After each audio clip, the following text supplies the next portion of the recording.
So, first of all then, how would you sum up the evolution of the team in between the matches at Southampton and this one this weekend? Because you've all discussed what a low point that was, but the sequence of results since then has been very good. Yeah, it was.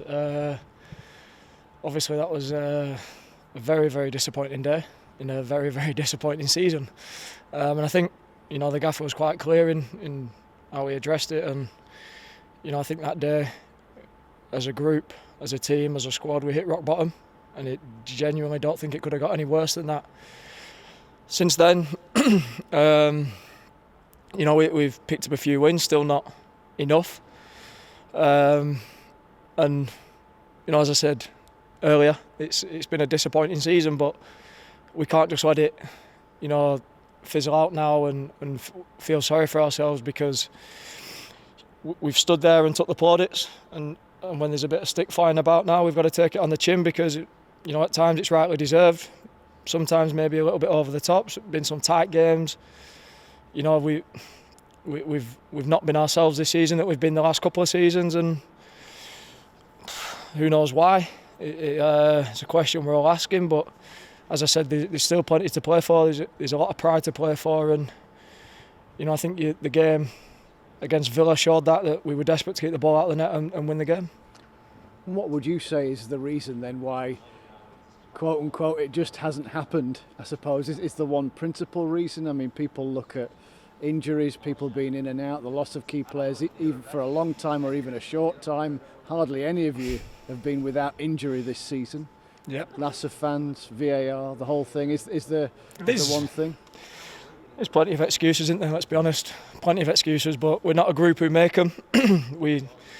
As I said, we've stood there and took the plaudits, and when people are praising us, we've all took that, and got to take our medicine and take it on the chin that we understand the standards haven't been high enough. We've lost a lot of tight games.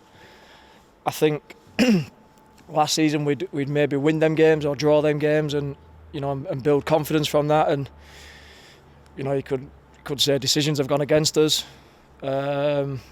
poor goals, mistakes. I've made a few myself. I'll hold my hands up. But yeah, I think there's no hiding place for any of us. We all know that, and as I said, we can't let the season fizzle out. There's always things to play for, and we can't let the season just fizzle out. I mean, at the end of the day, we're playing in the Premier League, the best league in the world, and it's where we've all strived to be. It's been ruthless at times this year. I think we maybe don't deserve to lose a few of the games that we have, but we have. And as you said, we could all make excuses, but top and bottom is we haven't been good enough. And how have you coped with that? Because you have been the focus of some of that criticism. We spoke to Aaron Ramsdale recently, and he too has had some of that as well.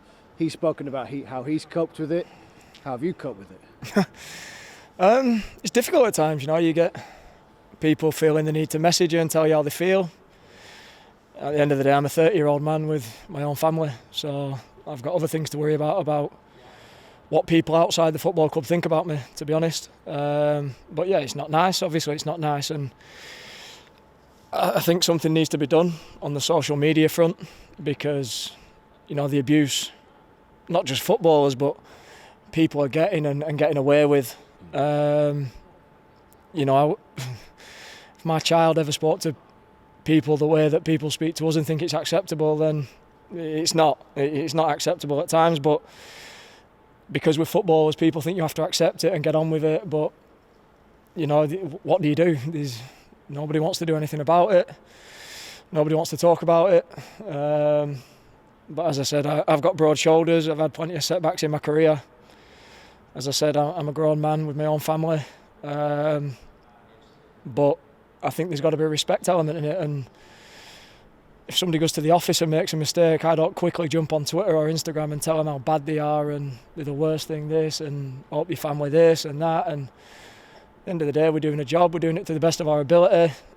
I'm not saying it's fine to make mistakes, and it's not. We don't mean to make mistakes, but at the end of the day, it's going to happen. And as they all like to tell us, we're not Premier League players, so obviously we're going to make mistakes, aren't we, if we're not Premier League players. So on one hand, it's a backhanded compliment. On the other hand, I think the abuse of people online, not just footballers, of people online needs to stop. The team have got themselves into a position where they're on 14 points now ahead of this match with Southampton. A reasonable chunk of the season left to go. What's the aim, broadly speaking, here on in? Restore some pride.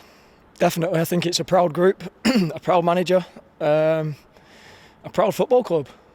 You know, we're missing the fans. We've said that all along. We really are missing the fans, and it's about pride now. It's about sticking your chest out. As I said, we're all happy when we're all getting the plaudits, and we're not happy when we're all getting the stick, as we said. But we've got to take it on the chin, and we've got to come back. It's not the end of this group. Nowhere near the end for this group. And we just said in there, then the amount of injuries and decisions, and another one with Jags. You know, we've no centre half again for Saturday. Have you ever played centre half before? Sometimes it just happens, doesn't it, at football clubs, where you have the seasons where nothing goes right, and I think there's not a lot gone right this season, and for one reason or another, we'll sit down, we'll assess it, the staff, players, and come back stronger for it. Southampton then come into this game. When you played them down there, they were riding the crest of the wave. Arguably right now, they're not. So perhaps a better time to play them? Yeah, it'll be a tough game. Every game in this division's tough. You know, we had Liverpool here, then Villa. Obviously, got high hopes for this season. And then another test in Southampton after playing with 10 men for half an hour. So, you know, the buzz is about the place. Everyone's feeling better about themselves after winning a game. And, you know, when you win a game like that, it reminded me of the Brentford game a little bit in the Championship, where bodies on the line, and, you know, we just didn't get the second goal. But yeah, it was a real proud performance, I think, from the lads tonight. And I think the performance showed that everybody cares, and everybody, you know, we don't want to go down with a whimper and go out the league thinking, oh, what could have been. You know, we'll give it a go and see where we end up.